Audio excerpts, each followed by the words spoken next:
अब डॉक्यूमेंट्री के स्क्रिप्ट जो है उसमें जो बेसिक चीज़ होती है, आपको जब पता हो कि आपने किसी जगह पे जाके किसी मशहूर मकाम की डॉक्यूमेंट्री बनानी है, तो आपको उस पहले उस वहाँ पहुँचने से पहले आपको थोड़ी बहुत उसके बारे में नॉलेज लेनी चाहिए। लोगों से पूछ लें, किताब कोई पढ़ लें। आजकल तो नेट है, तो नेट के ज़रिए आप जो है वो बहुत सारी मालूमात ले सकते हैं। आप अगर आ रहे थे यहाँ पे, तो आपको सबसे पहले ये देखना चाहिए था कि यार किंजर झील पे जा रहे हैं, तो नेट पे कोई वीडियो देख लेते, कोई वो चीज़ कर लेते। उससे ये कि आपका दिमाग खुल जाता है कि यार 4 चीज़ें मैंने वो वीडियो में देख ली हैं या किताब में पढ़ ली हैं, कोई आर्टिकल में पढ़ ली हैं, तो 4 चीज़ें मेरे अपने दिमाग में होंगी। तो वो आप उसको जो ना कैलकुलेट करते जाते हैं, इकट्ठी करते जाते हैं। ये बेसिकली एक इंफॉर्मेशन आप गैदर करते हैं, उसको कहते हैं रिसर्च। कुछ आपने लोगों से पूछा, कुछ आपने किताबों से ढूंढा, नेट से ढूंढा, फिर उस सारी चीज़ों को इकट्ठा करके फिर आप एक तरतीब से लिखते हैं। अब उससे होता है इब्तदाइया होता है, फिर एक मिड होता है, फिर एक एंड होता है।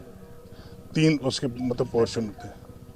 अब एंड इब्तदाई में आपने क्या लिखना है वो आपकी डॉक्यूमेंट्री पे बेस करता है। अगर आपने झील के बारे में लिखना है तो झील की पहले आपको अफादियत बतानी पड़ेगी कि इससे इंसानी ज़िंदगी को कितना फ़ायदा हो रहा है। इंसान के अलावा इससे जो है जो चरिंद परिंद हैं उनको कितना फ़ायदा हो रहा है। फिर उस झील के बारे में आप जैसे फ़र्ज़ करें हम किंजर झील पे हैं इस वक्त, तो हमें ये पता होना चाहिए कि ये किंजर झील जो है ये कितनी लंबाई में है, कितनी चौड़ाई में है, कितनी डेप्थ में है। अस्सलाम वालेकुम, मेरा नाम सैयद रिजवान, मैं एचडी मीडिया का स्टूडेंट हूँ और राइटिंग का मुझे थोड़ा बहुत शौक़ है और मैं राइटिंग की क्लासेस लेता रहा हूँ और कुछ मैंने लिखा भी है, स्टोरीज़ भी लिखी है और अभी कुछ पोइट्री भी लिख रहा था।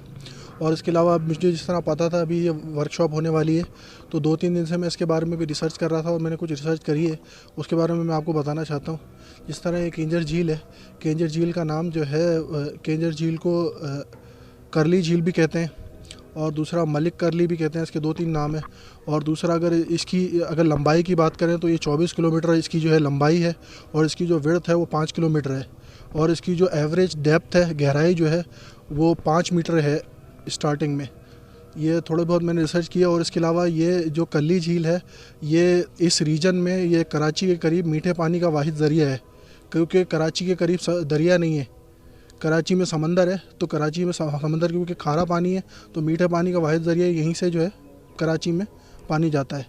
और दूसरा इसकी और भी बहुत सी बातें मैंने रिसर्च की, जिस तरह यहाँ पर एक नूरी जाम तमाची का मज़ार भी है बीच में, जो कि एक तारीख़ी कहानी है। शाह अब्दुल लतीफ़ भटाई ने अपने रसाले में भी लिखी है। एक प्रेम कहानी है, लव स्टोरी है उनका, उसका मज़ार भी है। और इसके अलावा इसके हवाले से और भी बहुत सी बातें मैंने देखी कि ये सिंध में, पाकिस्तान में और साउथ एशिया में दूसरे नंबर पे सबसे बड़ी झील है। पहले नंबर पे जो है मंछर है।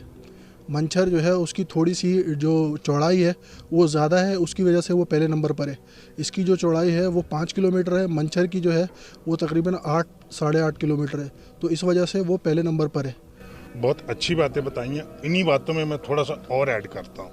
रिसर्च में ज़ाहिर आप जब स्क्रिप्ट करते हैं तो उस वक्त आप उसको डीपली पढ़ते हैं, तो मैं मोटी मोटी चीज़ों में कुछ और चीज़ें आप ऐड करता हूँ। जैसे इन्होंने कहा कि शाह जो रसालों में शाह अब्दुल लतीफ़ भटाई ने उसका जिक्र किया है, तो उन्होंने शाह जो रसालों में एक सुर है, सुर का मोड। ये बेसिकली एक रागनी है जो राग दीपक से निकली हुई है, उसमें इस झील का जिक्र है। और ये जो नूरी जाम तमाची है ये एक सम्मा ख़ानदान था 1500 ईस्वी में, वो यहाँ का हुक्मरान था सिंध का। उनका शहजादा था जाम तमाची, और नूरी जो थी वो एक मछेरे की बेटी थी और वो बहुत खूबसूरत थी। वो आया, उसने देखा, उसका दिल आ गया तो उसने रुके नहीं फेंके, उसने एसएमएस नहीं किए, उसने बाकायदा जाके उनसे घर वालों से रिश्ता मांगा, प्रपोजल किया। फिर उसके घर वालों ने अपनी खुशनसीबी समझा कि कहाँ मछेरा और कहाँ बादशाह। तो इस तरह से फिर उनकी जो है वो रिश्ता जो है वो जुड़ा। तो नूरी जाम तमाची का मज़ार भी इस झील के सेंटर में।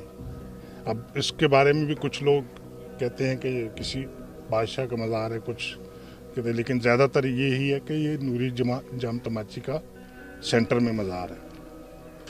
अब इसकी जो लंबाई है ये 26 किलोमीटर में है। ये पहले कम थी, फिर इसके साथ ही एक छोटी झील थी, सुनहरी झील, फिर उसको इसके साथ मिलाया ताकि दरिया का पानी यहाँ पे स्टोर किया जाए और वो कराची को सप्लाई किया जाए। 60s में ये काम शुरू हुआ था और 76 में बाकायदा फिर जो है ना इसको पानी को आगे बढ़ाना शुरू किया था। और सबसे एक चीज़ जो मेन जो इस झील का है वो है, आपने देखा होगा साइबेरियन परिंदे आते हैं यहाँ। ये एक उसकी जो है मतलब अमाजगाह है उन परिंदों की, कि सर्दियों में वो आते हैं 2-2.5 महीने। और यहाँ पे अगर आपने देखा हो तस्वीरों में या वीडियो में तो एक बहुत बड़ी तादाद आती है। तो ये कुदरती तौर पे मतलब कि साइबेरिया से वो यहाँ आते हैं। स्क्रिप्ट लिखते हुए आपने प्लस पॉइंट भी बताने। प्लस पॉइंट क्या है कि जी इसमें मीठा पानी है, दरिया का ताज़ा पानी आता है जो कराची में जाता है। कराची में क्यों जाता है? इसलिए कि वहाँ मीठे पानी की कोई और सहूलत है नहीं। दूसरे नंबर पे इससे मछेरों का रोज़गार वो बचता है। इससे बहुत 70s में 80s में यहाँ मछली बहुत ज़्यादा जो है वो पैदा होती थी, क्योंकि दरिया की सारी मछली यहाँ आती थी और फिर जो अफजाइश थी वो यहीं झील में होती थी। फिर पीछे इन्होंने जो बंद बनाया है जहाँ से पानी रोकते हैं ये कि कब छोड़ना है कब। प्लस तीसरा पॉइंट इसका टूरिस्ट पॉइंट है। अगर इसको डेवलप किया जाए तो ये बहुत अच्छा एक टूरिस्ट प्लेस बन सकता है। बहुत लोगों का इससे रोज़गार व्यवस्था हो सकता है। तो जब आप डॉक्यूमेंट्री लिखते हैं तो पहले आप उस जगह की अफादियत, हाँ पहले इंट्रोडक्शन लिखते हैं कि झील जो है वो कहाँ पे वाक़ई कहाँ पे है, उसका महल्ले वकूफ़ बताते हैं कि भाई जगह हम क्योंकि झील पे खड़े हैं तो झील की बात करेंगे कि ये झील इतनी पुरानी है, इसकी डेप्थ इतनी है, इसकी लंबाई इतनी है। टूरिस्ट के लिए एक अट्रैक्टिव जो है वो एनवायरनमेंट होता है। लेकिन क्योंकि हम बहसीत कौम इस अभी उस सिचुएशन में नहीं पहुंचे कि जहां लोग टूरिज्म से जो है अपने मुल्क चला रहे हैं। पूरे मुल्क सिर्फ टूरिज्म पे चल रहे हैं। उनके पास कोई फैक्ट्रीज नहीं है, उनके पास कोई वसाइल नहीं है, सिर्फ टूरिज्म है।